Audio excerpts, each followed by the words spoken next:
में कुछ बच नहीं जाता है, क्योंकि हर्ष मेश्राम इतना जोशीला बोलने लगते हैं हम लोगों को जो है एकदम गर्मी चढ़ जाता है। बहरहाल सभी साथियों को क्रांतिकारी जय भीम, जोहार, जय सतनाम। साथियों, एक ऐसे समय में जहां सच कहना, आप समझिए क्या हालत है, सच कहने पर क्या क्या हो जा रहा है, जेल जा रहे हैं। कोई गीत गा दे तो उसको घर में नोटिस आ रहा है। एक लड़की गाती है ना, नेहा सिंह राठौर, यूपी में काबा, तो गीत गा दिया तो जो है उसके ऊपर उसको नोटिस चला गया। ऐसे दौर में हम सब चिंतित हैं अपने हक के लिए, अपने अधिकार के लिए। आप सब इस बैठक में आए क्योंकि आपको चिंता है संविधान की, आपको चिंता है अपने समाज की, आपको चिंता है अपने हक, अपने अधिकार की। आप तमाम साथियों का मैं बहुत स्वागत करता हूं। आप तमाम साथियों को मैं इस्तकबाल करता हूं बतौर राष्ट्रीय महासचिव परिसंघ का। आज इस सभा में बैठे हुए हमारे पुराने साथी राम टेके जी हैं, हमारे राष्ट्रीय सचिव हर्ष मेश्राम की। अलग बात है कि इन्होंने अब तक जिम्मेदारी का काम शुरू किया नहीं है, लगातार मेरे खटकाने के बावजूद भी। अब उम्मीद करते हैं कि शुरू करेंगे नई पारी राष्ट्रीय सचिव की। हमारे राष्ट्रीय सचिव हैं परिसंघ के, हमारे नवनियुक्त प्रदेश अध्यक्ष अनिल मेश्राम जी, हमारे पीएच अरुण जी, कोसले जी, सुखदेवे जी और आप सब अम्बेडकरवादी साथी। साथियों, अभी पिछले दिनों हम लोगों ने एक राउंड टेबल कॉन्फ्रेंस कराया था। मुद्दा वही, जिस मुद्दे की चर्चा लगातार अनिल मेश्राम जी कर रहे हैं कि नई संसद भवन का नाम बाबा साहब डॉक्टर अम्बेडकर संसद भवन होना चाहिए। उसको बार बार कितना दोहराया जाए, आप सबके जहन में आ चुका है और पूरा देश लगभग इस बात को मानता है। दिलचस्प यह है कि अब तक इसके खिलाफ कोई नहीं आया, क्योंकि बाबा साहब के नाम पर वोट सबको चाहिए। लेकिन दिक्कत यह है कि सत्ता में बैठे हुए जो लोग हैं उन्होंने अपना कुछ बनाया नहीं अब तक। जो पहले का बना हुआ है उसका नाम वो बदल के अपने तरीके से रख रहे हैं। अब ऐसी स्थिति में एक डर का माहौल तो है कि कुछ जिसने बनाया नहीं है, अभी मुगल गार्डन का नाम कौन सा उद्यान कर दिया, अमृत उद्यान कर दिया, अपना पहली बार कुछ बना रहा है खुद से, तो जाहिर सी बात है कि अपने उनके जो महापुरुष हैं उनके नाम पर रख सकते हैं। गोलवलकर के नाम पे रखने की चर्चा है। गोलवलकर आरएसएस के वो व्यक्ति हैं जो कहते थे कि इस देश में SC ST OBC का शासन आ जाए, उससे अच्छा हम अंग्रेजों के गुलाम रहे। ऐसे व्यक्ति, इनके आदर्श हैं संघ और भाजपा के, इनके नाम पर रखा जा सकता है, ऐसी चर्चा है। उससे हम लोग चिंतित हुए और लगातार हम लोगों ने देश भर में कई कार्यक्रम इसको लेकर किया, क्योंकि हम लोग संविधान को मानने वाले लोग हैं, हम लोग संवैधानिक संस्थाओं को मानने वाले लोग हैं, हम लोग संसद को मानने वाले लोग हैं। इसलिए हमारी चिंता जायज भी है। अच्छी बात यह है कि जब हमारे राष्ट्रीय अध्यक्ष माननीय डॉक्टर उदित राज जी ने इस मुहिम को छेड़ा तो समाज साथ आकर खड़ा हो गया। मुझे नहीं लगता पूरे देश का कोई भी ऐसा व्यक्ति SC ST OBC समाज का खास तौर पे इस बात के खिलाफ हो कि संसद भवन का नाम बाबा साहब डॉक्टर अम्बेडकर के नाम पर होना चाहिए। सब लोगों की सहमति है। लेकिन अब क्या है कि पूरी दुनिया में किसी भी संसद भवन का कोई नाम नहीं है। दिलचस्प ये भी है, और ये जबरदस्ती की मांग इसलिए क्योंकि इनसे डर है हमको। डर अब क्या है कि हमने यह मांग रख दी है और यह मांग तेलंगाना से लेकर दिल्ली, झारखंड, बिहार से लेकर छत्तीसगढ़ और मध्य प्रदेश तक पूरे देश में, कन्याकुमारी से लेकर कश्मीर तक परिसंघ ने इस मांग को इतना ऊंचा कर दिया है कि अब यह मांग भाजपा सरकार, संघ और मनुवादियों के गले में हड्डी की तरह अटक गया है। इतना तो तय हो गया है, वह बाबा साहब के नाम पर रखें न रखें संसद का नाम, लेकिन किसी और के नाम पे तो हम नहीं रखने देंगे। यह माहौल तो बन गया है। यह एक हमारी उपलब्धि है, यह आपकी जीत है, यह हमारी जीत है, यह इस देश के अम्बेडकर को मानने वालों की यह जीत है, यह इस देश में संविधान को मानने वालों की जीत है। बड़ा दिलचस्प दौर चल रहा है। हर आदमी जो है खुद को बड़ा हिंदू साबित करने में तुला हुआ है। नहीं, मंत्री, मुख्यमंत्री, सांसद सब कह रहे हैं हिंदू हिंदू हिंदू राष्ट्र। अभी मेरा एक वीडियो बड़ा वायरल हो गया था, मेरे ऊपर फिर FIR कर दिया। अभी अनिल मेश्राम जी बता रहे थे मेरे ऊपर FIR चलता रहता है। ये ब्राह्मण लोग करते रहते हैं। आपके यहाँ पड़ोस में मैंने एक बार कह दिया, एक टीवी ब्राह्मणों का, उसमें बैक्टीरियल इन्फेक्शन होता है और मुझे बदबू आती है। ब्राह्मण जो पुजारी होता है गुजरता है तो मुझे घिन आती है, बदबू आती है। तो फिर हमने कहा कि हमारे यहाँ जो पूजा कराने आता था नहा वहा के आता नहीं था, पसीना वसीना बदबू करता था, तो मुझे ब्राह्मणों से नफरत हो गई, घिन आती है जो पुजारी टाइप आदमी होता है। मैंने चैनल पे बात कर दिया और कहा कि जो जनेऊ है इसको पता नहीं लोग डिटॉल से साफ करते हैं कि नहीं, इसमें बैक्टीरियल इन्फेक्शन होता होगा। तो अखिल भारतीय ब्राह्मण महासभा ने मेरे ऊपर, ये मध्य प्रदेश का कोई MP नगर कोई थाना है वहां FIR कर दिया। तो DSP का फोन आया, हमने कहा कि भाई हम तो ब्राह्मणों के हित की बात कर रहे हैं, अब कोई ब्राह्मण नहा धो नहीं रहा है तो बदबू तो करेगा ही। तो हमने कहा कि नहा धो क्या करे, ये तो अच्छी बात है ना, बिना नहाए आता है तो 11 रुपया दक्षिणा मिलता है, नहा के आएगा तो 21 रुपया दक्षिणा मिलेगा। हमने कहा कि बैक्टीरियल इन्फेक्शन होता है तो भाई उसमें डिटॉल लगा के साफ करो या रोज जनेऊ बदलो, तो बीमारी से बचे रहोगे। तो हमसे बड़ा ब्राह्मण हितैषी कौन है देश में? तो अखिल भारतीय ब्राह्मण महासभा हमको सम्मानित करे। तो ब्राह्मणों के हित की बात हमने कर, लेकिन समझ नहीं रहे, ना समझ है। ब्राह्मण लोग समझ जाएंगे कि हम लोग उनके हित की बात करते हैं। अब समझा नहीं, क्या करें, FIR तो कर दिया तो कर दिया, बाकी FIR जैसे चल रहा है, बाकी मुकदमे वैसे ये भी चलता रहेगा। एक सिस्टम है, ये सब चलता रहता है। क्योंकि आप जब निकल जाते हैं ना पार लड़ाई लड़ने के लिए, तो फिर बीच में उसका लेकिन इफ बट नहीं होता है। ओखली में जब सर दे ही दिए तो उस सर से क्या करना।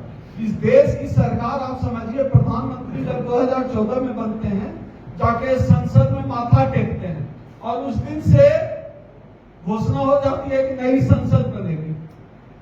संविधान को साक्षी मानकर प्रधानमंत्री बनते हैं और उस दिन से संविधान के हर पन्ने की धज्जियां उड़ाई जा रही है। प्रधानमंत्री कह रहे थे कि बहुत हुई महंगाई की मार, अब की बार फलाना ढिंका की सरकार। महंगाई क्या है वो तो आप लोग खुद ही देख रहे हैं। प्रधानमंत्री जी किसानों पर वार, अब की बार मोदी सरकार, किसान सड़क पर आ गए। उन्होंने कहा इस देश के दलितों का आरक्षण कोई छू नहीं सकता, मेरा माथा ठनक गया। हम कह रहे यार, ये तो किसानों के बारे में कहा, किसान बर्बाद। बेरोजगारों में कहा तो देश में बेरोजगारी दर पिछले 46-47 साल में इतनी नहीं थी। देश का रोजगार बर्बाद, कहा देश नहीं बिकने दूंगा और पूरे देश को टुकड़े टुकड़े में बेच दिया। अभी कह रहे थे ना राम जी, भेल सेल सब बेच दिया। तो जब कहा कि कोई आरक्षण को छू नहीं सकता, हम समझ गए अच्छा अब क्या होने वाला है। मोदी जी जो बोलते हैं उसका ठीक उल्टा समझिए, जो भी वो बोलते हैं ना उसका ठीक उल्टा होता है। हर साल 2 करोड़ रोजगार देंगे, रोजगार आया कि गया बताइए आप? उल्टा हुआ। बहुत हुआ किसानों पर वार, अब की बार मोदी सरकार, किसान सड़क पर आए कि नहीं आए? मतलब जो कहते हैं उनका उल्टा होता है। जब कहा कि आरक्षण को कोई छू नहीं सकता, हमारा माथा ठनक गया कि अब आरक्षण गया, और सचमुच यही हुआ पूरे। और दिलचस्प ये है, ये वो लोग हैं जो भारत माता की जय का नारा लगाते हैं कि भारत माता की जय, और कॉपीराइट समझते हैं। इस भारत की मिट्टी को कहते हैं माता और बेच रहे हैं टुकड़ों में। ये इतना हास्यास्पद स्थिति है। और ये देशभक्त बने हुए हैं, सर्टिफिकेट बांट रहे हैं, पूरे देश को देशभक्ति का सर्टिफिकेट बांट रहे हैं और हम लोगों को हिंदू होने का सर्टिफिकेट बांट रहे हैं। अभी एक चैनल है वो सुदर्शन न्यूज, उस पे आप लोग परिसंघ के फेसबुक पेज पे हैं तो देखिएगा, वो वीडियो डाला हुआ है। मैं उसके टीवी डिबेट पर बैठा हुआ था, तो कहीं कोई मामला आया था राजस्थान में कि दलितों की बारात पर मुसलमानों ने पथराव किया। तो वो टीवी सजाए हुए थे, पूरा महफिल, पंडित ब्राह्मण मौलवी सबको बिठा के, भाजपा का 3-4 प्रवक्ता सब बिठा के दलित वर्सेस मुसलमान कराने के लिए, दलित वर्सेस मुसलमान हमको भी बिठाया था। तो मुझे जब मौका लगा बोलने के लिए तो मैंने पहला सवाल यही किया कि पहले तय हो जाए, आप कह रहे हैं कि हिंदू को खतरा है, दलित को खतरा है मुसलमान से, कि दलित हिंदू कब से हो गया? हम बोले दलित हो गए, SC ST OBC कोई हिंदू कब से हो गया, साबित करा दीजिए। हम बोले ये बताइए कि अगर 100 साल आरएसएस का बीत जाता है, अगर दलित भी हिंदू है, SC ST OBC भी हिंदू है, तो आज तक आरएसएस का चीफ, संघ का चीफ कोई SC ST OBC क्यों नहीं बना? महिला क्यों नहीं बनी? क्यों नहीं बनी? अगर हम भी हैं हिंदू, हिंदुओं का सबसे बड़ा सर्टिफाइड संगठन है, बना देते हमको। हम बोले आरएसएस कोई कार्यक्रम क्यों नहीं चलाता है कि दलित और सवर्ण की शादी होगी, ब्राह्मण की शादी होगी, यादव और राजपूत की शादी होगी, इसके लिए कार्यक्रम क्यों नहीं चला रहा आरएसएस? खटीक की शादी होगी, आदिवासी और ब्राह्मण की शादी होगी, ऐसा कार्यक्रम आरएसएस चला अगर सब हिंदू हैं तो। इस सवाल को जैसे बोले मेरा आवाज कम कर दिया, टीवी में यही करते हैं, कंट्रोल उनके हाथ में, तो उन्होंने कम कर दिया। फिर उन्होंने पूछा एंकर ने, दूसरे राउंड में फिर मौका दिया, पूछा आपका दुश्मन कौन है? हम बोले मेरा दुश्मन वो है जो हमारे आरक्षण के खिलाफ है। हमने कहा मेरा दुश्मन वो है कि जिन सरकारी कंपनियों में हम नौकरी कर रहे हैं उसको बेच रहा है, वो हमारा दुश्मन है। हमारा दुश्मन वो है जब कोई भाई हमारा घोड़ी, थोड़ी देर बैठ जाइए बहन जी, थोड़ी देर बैठ जाइए। हमने कहा हमारा दुश्मन वो है जो हमारा भाई घोड़ी पर चढ़कर जब जाता है शादी करने उसको पीट देता है, वो हमारा दुश्मन है। हमारा दुश्मन वो है हमारा भाई कोई मूंछ रखता है, उसकी पीट पीट कर जो हत्या करता है, वो हमारा दुश्मन है। हमने कहा हमारा दुश्मन वो है जब राजस्थान में एक हमारी 6 साल की बहन जो है मटके को छू दी थी तो उसको पीट पीट कर मार दिया था, हमारा दुश्मन वो है। हमारे आरक्षण के खिलाफ आज तक कोई मुसलमान खड़ा नहीं हुआ। आप बताइए हुआ हो तो? कोई आपके ध्यान में है कहीं कोई मुसलमान आपके आरक्षण के खिलाफ हुआ है? तो मुसलमान हमारा दुश्मन क्यों? आपके मूंछ रखने से किसी मुसलमान को आज तक आपत्ति हुई है? घोड़ी चढ़ने पर आपत्ति हुई है? आपसे छुआछूत मान रहा है मुसलमान, फिर हमारा दुश्मन मुसलमान कैसे होगा?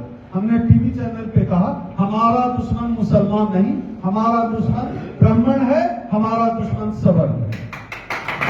फिर मेरा आवाज म्यूट कर दिया। हमने सीधे कहा, वो डिबेट आप देख सकते हैं परिसंघ के फेसबुक पेज पर। हमने कहा हमारा दुश्मन तो ब्राह्मण है, हमारा हक कौन मार रहा है? इस देश में 100 जज में से 97-8% ब्राह्मण है, तो हमारा हक मुसलमान कैसे मारा भाई? कैसे मार दे हमारा हक मुसलमान? मंदिर में घुसने से दलित को, ओबीसी को रोकता है ब्राह्मण और दुश्मन हो गया मुसलमान। मतलब जब मुसलमान से लड़ाना हो इनको तो SC ST OBC हो जाता है हिंदू, नहीं तो हम हो जाते हैं छूट, हम हो जाते हैं छोटी जात, हम हो जाते हैं नीच जात, हम हो जाते हैं हरिजन। जब मुसलमान से लड़ाना हो तो हम हिंदू, और बहन बेटी का शादी कराना हो तो हम छोटा जात नहीं कराएंगे। भाई तुम भी हिंदू, ब्राह्मण भी हिंदू, दलित OBC भी हिंदू, शादी होने तो क्या दिक्कत है? बहन बेटी का ब्याह कराओ, लड़का कुंवारा होगा कराओ किसी ब्राह्मण से शादी, क्या दिक्कत है? सब हिंदू कैसे? यह सवाल मैं आपसे इसलिए कर रहा हूं ताकि आपके पास जब लोग आए यह बताने के लिए कि आप हिंदू हैं तो आप उनसे आंख से आंख मिलाकर पूछ सकिए कि हम हिंदू कैसे हैं। पहले हमको सर्टिफाइड करो, सर्टिफाइड करो तब हम मानेंगे कि हम हिंदू हैं, नहीं तो हम नहीं मानेंगे। कैसे हिंदू हैं? मुख्य सवाल तो आज का यही है। अभी हमारे साथी शायद राम टेके जी कह रहे थे कि यह देश संविधान से चलता है, किसी पंडित पुजारी से नहीं चलता। हम असहमत हैं पूर्ण रूप से। यह देश मूर्खों का देश है, मूर्खताओं का देश है। यह देश अंधविश्वास और पाखंड से ही चल रहा है। कम से कम आज की स्थिति में तो हम ऐसा मान सकते हैं। यह देश टीवी चैनल खोलकर देख लीजिए, एक से एक मूर्ख बाबा। एक बाबा, अभी नाम मुझे याद नहीं आ रहा है, एक बाबा है यंग साहब बागेश्वर, देखिए सबको याद है। अब वो पूरी दुनिया की भविष्यवाणी कर रहा है, अपने भाई की भविष्यवाणी नहीं देखा कि जो है उसके ऊपर SC एक्ट लगेगा, जेल जाएगा, FIR हो जाएगा। पूरी दुनिया की भविष्यवाणी देख रहा है। और इन बाबाओं को समझिए, अगर कोई ब्राह्मण इन बाबाओं के पास जा रहा है तो अच्छी बात है, उनसे कोई सवाल नहीं, जाएं, उनको जाना चाहिए। लेकिन हमारे समाज का कोई व्यक्ति जाए तो उससे जरूर सवाल करें, उसको समझाइए वह दरबार हमारे लिए नहीं है, वह ब्राह्मणों का दरबार है, वह सवर्णों का दरबार है। हाँ, जिस दिन वहां जो दान पेटी रखी रहती है ना, उसका चाबी आपको जिस दिन मिल जाए उस दिन गई। हमको बना दे बालाजी का पुजारी, कल से हम भी गेरुआ धारण कर लेंगे। तो धर्म की सत्ता का जो आर्थिक संसाधन है उस पर कब्जा मिले तो अलग बात है। उस पर कब्जा ब्राह्मणों का, मतलब माल उड़ाए ब्राह्मण और लात जूता खाए दलित ओबीसी। जब इस देश में राम जन्मभूमि का आंदोलन हो रहा था रबके के साथ, तो सबसे अधिक एससी और ओबीसी गए जेल, सबसे अधिक लाठियां चली, मारे गए। और जब राम मंदिर ट्रस्ट बना, एक भी ओबीसी नहीं। मजा देखिए, सरकारी ट्रस्ट है, राम मंदिर निर्माण ट्रस्ट सरकारी है। जब राम मंदिर की लड़ाई थी तो एससी और ओबीसी जेल गए, लाठी खाई। लेकिन जब ट्रस्ट बना तो एक दलित को बनाया, ट्रस्ट में डाला एक दलित, लेकिन ओबीसी सिरे से गए। तो हम यह सवाल क्यों कर रहे हैं? हम सवाल सीधी सी बात, हम क्या करते हैं? जितने लोग बोल रहे हैं मंच पर से, जितने लोग कहा, हम जो कर रहे हैं, हम लोग क्या करते हैं? हमारी क्या मांग है? बाबा साहब क्या करते थे, फूले क्या करते थे, पेरियार क्या करते थे? एक छोटी सी बात कि हमको भी समान इंसान मानो। इंसान मानने का मतलब इंसान सा व्यवहार करो। हम यही मांग करते हैं, हमसे छुआछूत मत करो, हम समान हैं। इस देश के जितने संसाधन हैं उसमें हमारी भागीदारी उतनी ही दो। इस देश में अगर एक बाप को 100 रुपया हो, 5 बच्चे हो, 500 को 20-20 रुपया मिलेगा ना। अगर किसी का अकाउंट से कोई कमजोर है, आप क्या कहेंगे? किसका अकाउंट कमजोर है, इसका जो है 5 रुपया दो इसको। किसी का पैर टूटा हुआ है, इसको 2 रुपया दो। सभी भाई का बराबर हिस्सा होगा ना। तो इस देश का जो एससी एसटी ओबीसी है, सदियों से दलित है, पीड़ित है, आप उनका हिस्सा काट रहे हैं। एक जज हमारा नहीं है। हमारी लड़ाई भाई, बात मत करो प्लीज पीछे। हमारी लड़ाई ही इसी बात की है कि हमें हमारा हिस्सा चाहिए। अगर हम इस देश में 90% हैं तो देश के संसाधन में हमें 90% हिस्सेदारी चाहिए। हम 89 भी नहीं लेंगे। भाई थोड़ी देर हट जाओ ना, 10 मिनट चाय लेने के लिए से किसी का स्वास्थ्य नहीं बिगड़ेगा। अगर हमारी आबादी 90% है तो हम 89 पे भी नहीं मानेंगे और हम 91 भी नहीं लेंगे। अगर इस देश में 100 जज बनाए जाते हैं, उसमें हमारी आबादी अगर 90% है तो 90% जज हमारा होना चाहिए। इस मांग में क्या गलत है? इस देश में जितने भी सेंट्रल यूनिवर्सिटी हैं, एक भी शेड्यूल कास्ट का वाइस चांसलर नहीं है। इस देश का पीएमओ जो पूरे देश को चलाता है, एक भी सेक्रेटरी ओबीसी नहीं है, एससी नहीं है। जेएनयू जैसे विश्वविद्यालय में एक भी ओबीसी का प्रोफेसर नहीं। तो हम तो बहुत छोटी सी मांग करते हैं, जिसकी जितनी संख्या भारी उसकी इतनी हिस्सेदारी। और क्या गलत है इसमें? हम इसके लिए जाति जनगणना की मांग करते हैं, जाति जनगणना का सवाल उठाते हैं। इनको डर लगता है जाति के आधार पर भेदभाव करेंगे, जाति के आधार पर शादी ब्याह करेंगे, जाति देकर प्रमोशन देंगे, पोस्टिंग करेंगे, ट्रांसफर करेंगे, जाति देकर पीटेंगे, जाति देकर छुआछूत करेंगे, जाति देकर मंदिर घुसने देंगे, लेकिन जाति को गिनने नहीं देंगे। जाति को गिनने इसलिए नहीं देंगे क्योंकि देश में जो ब्राह्मण 3% थे अब 1% हो गया। इस देश में जो सवर्णों की कुल आबादी 15% थी अब 5% हो गई है। आप जान जाएंगे ना कि आपकी आबादी बढ़ गई है, आप जान जाएंगे ना उनकी आबादी कम है। आपको नहीं पता है, लेकिन उनको पता है ना, जिनके पास कास्ट सेंसस के आंकड़े हैं। तो हमारी सीधी सी मांग है कि हमारी जितनी संख्या उतनी भागीदारी दो। डॉक्टर अंबेडकर ने एक बार कहा था, बंबई में पंचायती राज अधिवेशन हो रहा था। बाबा साहब डॉक्टर अंबेडकर ने कहा भरी सभा में कि जो जज की कुर्सी पर बैठा हुआ व्यक्ति कोई ब्राह्मण हो और मुजरिम के कटघरे में खड़ा व्यक्ति कोई ब्राह्मण हो, तो इस सभा को यकीन है कि वह ब्राह्मण जज न्याय करेगा। पूरी सभा चुप हो गई थी। तो हमको भी इस देश की जुडिशियरी पर यकीन नहीं है। मैं यह मंच पर कैमरे पर खुलेआम कहता हूं, भारत की उच्च न्यायपालिका जातिवादी है, आरक्षण विरोधी है, इस देश के SC ST OBC के खिलाफ है। इस देश की न्यायपालिका यह कहने की हिम्मत आपको कोई नहीं करेगा।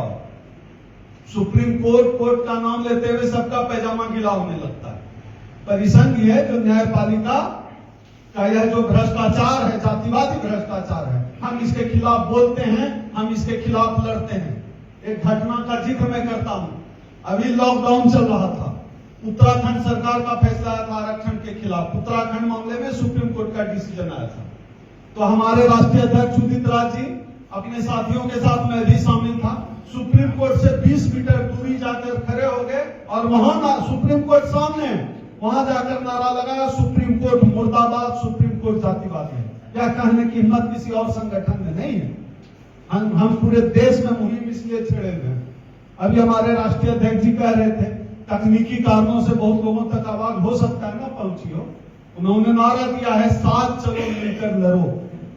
अभी मेश्राम साहब ने भी कहा कि जो है परिसंघ कोई संगठन नहीं है, आप छोटा बड़ा संगठन चलाते हैं, चलाते रहिए, लेकिन बड़ी और मुकम्मल लड़ाई आप रायपुर से नहीं जीत सकते, भिलाई से नहीं जीत सकते। उस लड़ाई को जीतने के लिए आपको दिल्ली जाना पड़ेगा। आरक्षण को जीतने की लड़ाई भिलाई और रायपुर से नहीं लड़ी जाएगी, न जीती जाएगी। यह लड़ाई दिल्ली की है और हमारा संगठन पूरे देश में काम करता है। पुराने साथी जानते हैं, कोई ऐसा रविवार नहीं होता है जब मैं दिल्ली में होता हूं। हर रविवार शनिवार संगठन के काम से मैं दिल्ली से बाहर होता हूं मीटिंग के लिए। हम पूरे देश में हैं, पूरे देश के तमाम अम्बेडकरवादी, संविधानवादी, लोकतंत्रवादी, आरक्षण पसंद, निजीकरण के खिलाफ लड़ने वाले साथियों को हम एकजुट करने का कार्यक्रम चलाए हुए हैं। उसी के तहत आप लोगों से भी रूबरू हैं। कोई दिक्कत नहीं, जब आप हमारी लड़ाई में आइए, अपना संगठन, अपना बैनर, अपना झंडा डंडा सब आपका अपना हो, लेकर आइए, क्योंकि आज का दौर बहुत खतरनाक दौर है। आरक्षण बचाने के लिए लड़ना होगा, क्योंकि आज आप जब घर में खाना खाते हैं ना, आपके थाली में जो अच्छा अच्छा खाना है वो सब खाना आरक्षण की वजह से आया है। हम सबके शरीर पर यह जो कपड़ा चढ़ा है ना, यह आरक्षण की वजह से है। मेरे तो दादा भैंस चराते थे, आरक्षण की वजह से बाबूजी की नौकरी लगी, आरक्षण की वजह से हम अच्छे स्कूल कॉलेज में पढ़ पाए, PhD तक की पढ़ाई कर पाए। तो आज बोलने की क्षमता है, आप लोगों के बीच है, समाज में है, देश में है, लोग जानते हैं यह आरक्षण की ताकत है। इस ताकत को समझिए। यह सिर्फ मेरे जीवन का बदलाव नहीं है, यह आपके जीवन का बदलाव है। आपके जीवन में जो कुछ भी अच्छा, 2 पीढ़ी पहले, 3 पीढ़ी पहले हो सकता है आपके पिताजी दूसरे का गाय भैंस चराते हो, मजदूरी करते हो, चमड़ा छीलने का काम करते हो, सुअर चराने का काम करते हो, नहीं ये करते थे ना। और हमारी जिंदगी में जो परिवर्तन आया वो आरक्षण की वजह से आया। हम लोग कभी कभी इस बात को भूल जाते हैं, लेकिन सवर्ण समाज नहीं भूलता। उसको पता है कि हम लोगों के जिंदगी में तमाम परिवर्तन आरक्षण की वजह से आए हैं।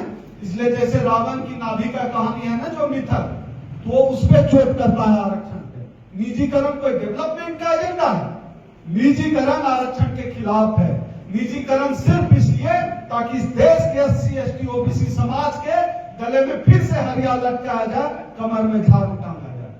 लेकिन साथियों, मैं आप भिलाई और छत्तीसगढ़ के जितने भी साथी यहाँ आए हुए हैं, तमाम साथियों की तरफ से आज इस भिलाई के मंच से मैं मनवादियों को, मोहन भागवत को, नरेंद्र मोदी को चैलेंज करके कहता हूं, हमारे पुरखों ने चमड़ा छीलने का काम किया है। अगर हमारा आरक्षण पर से बुरी नजर नहीं हटाए तो हम चमड़ा उतारना भी चाहेंगे। और साथियों, यह लड़ाई ऐसे नहीं लड़ी जाएगी, यह लड़ाई हर तरह के सहयोग से लड़ी जाएगी। हर तरह का सहयोग चाहिए। अभी हमारे राष्ट्रीय अध्यक्ष जी कह रहे थे कैसे लड़े। अभी हमने रामलीला मैदान में कराया, बड़ा आयोजन, पूरे देश से लोगों को बुलाया, छत्तीसगढ़ से भी बहुत साथी गए थे। हम लोगों का उधार हो गया 11 लाख, अब तक नहीं दे पाए। राउंड टेबल कॉन्फ्रेंस का 1,15,000 ड्यू है, हम लोग दर दर पे जाके सब जहां मीटिंग में जाते हैं हाथ फैलाते हैं, मांगते हैं। केस हम सह लेंगे, लड़ लेंगे, हम लोगों के बीच चले जाएंगे, हम आपकी लड़ाई से हम बेईमानी नहीं करेंगे, इस बात का हम वादा करते हैं। लेकिन साथियों, आप सबों को साथ देना पड़ेगा। बिना आपके साथ और सहयोग के बचाना मुश्किल है। सबको साथ आना चलेगा, इसलिए हमने नारा दिया है, साथ चलो मिलकर लड़ो। हर तरह के सहयोग की जरूरत है। आज भी इस मीटिंग में जितने लोग आए हैं, मैं तमाम साथियों से अपील करता हूं कि आप लोग अपने अपने स्तर पे जो भी संगठन के साथ जुड़कर, परिश्रम के साथ जुड़कर कोई पद लेकर काम करना चाहते हैं, नए साथियों को जोड़िए, जोड़ना चाहते हैं जोड़िए, मिलकर लड़िए, तभी कुछ हासिल होगा। अनिल मेश्राम जी नवनियुक्त प्रदेश अध्यक्ष हैं, इनको सपोर्ट करना पड़ेगा। इनके साथ खुद हाथ उठाकर आप इनको कहिए कि हमको अपनी टीम में रखो, हम इस लड़ाई को लड़ना चाहते हैं। याद रखिएगा दोस्तों, इतिहास कभी तमाशा देखने वालों को याद नहीं रखता है। आपका बच्चा जब कल की तारीख में पूछेगा ना कितना कुछ हो रहा था तो आप चुप क्यों थे, आप आंख नहीं मिला पाएंगे अपनी आने वाली पीढ़ी से, जवाब नहीं दे पाएंगे। इतिहास लड़ने वालों को याद रखता है। एक बात का तो कम से कम संतोष रहेगा, हम ऐसे चुपचाप नहीं मरे, हम लड़कर मरे। इस बात का भी संतोष रहेगा जब हम लड़ेंगे। हमारी आने वाली पीढ़ी तो याद रखेगी कि कोई था जो लड़ रहा था इस पूरे समय के खिलाफ। इस बात के लिए भी लड़ने की जरूरत है। और अपनी बात, मुझे लगता है अनिल जी मैंने काफी देर कह दिया, अपनी बात समाप्त करना, मेरी फ्लाइट भी है। अपनी बात इस बात के साथ समाप्त करता हूं, हमें आपसे संसाधन की जरूरत है। मैं आया हूं आपके पास दोनों हाथ पसार के, हर तरह का सहयोग चाहिए। कोई साथी आर्थिक सहयोग भी करना चाहते हैं, आप आर्थिक सहयोग कर सकते हैं, क्योंकि यह देश बचाने की लड़ाई है, संविधान बचाने की लड़ाई है। हमारे अभी राष्ट्रीय अध्यक्ष जी कह रहे थे, जब अपने लोगों के बीच आप कहिए आर्थिक सहयोग की बात तो लोग बाएं दाएं देखने लगते हैं। बाएं दाएं देखने से काम नहीं चलेगा। आप 1000, 2000, 5000, 10,000 देके अनिल मेश्राम जी को कोई करोड़पति नहीं बना देंगे, ओम सुधा को कोई लखपति नहीं बना देंगे, और ना ही आप उसको देने से गरीब हो जाएंगे। लेकिन एक बड़ी लड़ाई जरूर खड़ी हो जाएगी, एक बड़ी लड़ाई जरूर लड़ी जाएगी, क्योंकि बिना लड़े आज तक हमको कुछ मिला नहीं है। हमने तो इस देश में पानी पीने का अधिकार भी लड़कर हासिल किया है। बाबा साहब पानी पीने का अधिकार जो हम लोगों को मिला, उसके लिए लड़े। हमारी माता सावित्रीबाई फुले जब स्कूल में पढ़ाने जाती थी ना, तो उनके ऊपर साड़ी पर गोबर फेंक दिया जाता तो साड़ी बदलती थी। तो हमने तो कलम भी लड़कर पाया है, हमने पानी पीने का अधिकार भी लड़कर हासिल किया है। बिना लड़े कुछ नहीं मिलने वाला है। तो हम माता सावित्रीबाई फुले और बाबा साहब डॉक्टर अम्बेडकर की संतान है। हम भी लड़ेंगे, तब तक लड़ते रहेंगे जब तक हमारे शरीर में जान है। आप सबों से हर तरह का सहयोग मिलेगा। आप हमसे आंख नहीं चुराएंगे, बल्कि आकर खुद कहेंगे, ओम सुधा जी मैं अपनी तरफ से यह सहयोग करने के लिए तैयार हूं। हमारी तरफ से हम रहेंगे, हमारे लोग रहेंगे, हमारी तरफ से आर्थिक सहयोग लीजिए। हम कोई कार्यक्रम करवाना चाहते हैं, जो भी आप सहयोग करना चाहते हैं वो आपको करना पड़ेगा, क्योंकि बाबा साहब का कर्ज है आपके ऊपर, वह कर्ज आपको उतारना पड़ेगा। इसी के साथ मैं अपनी बात समाप्त करता हूं। क्रांतिकारी जय भीम, जय रोहित वेमुला, जय सतनाम।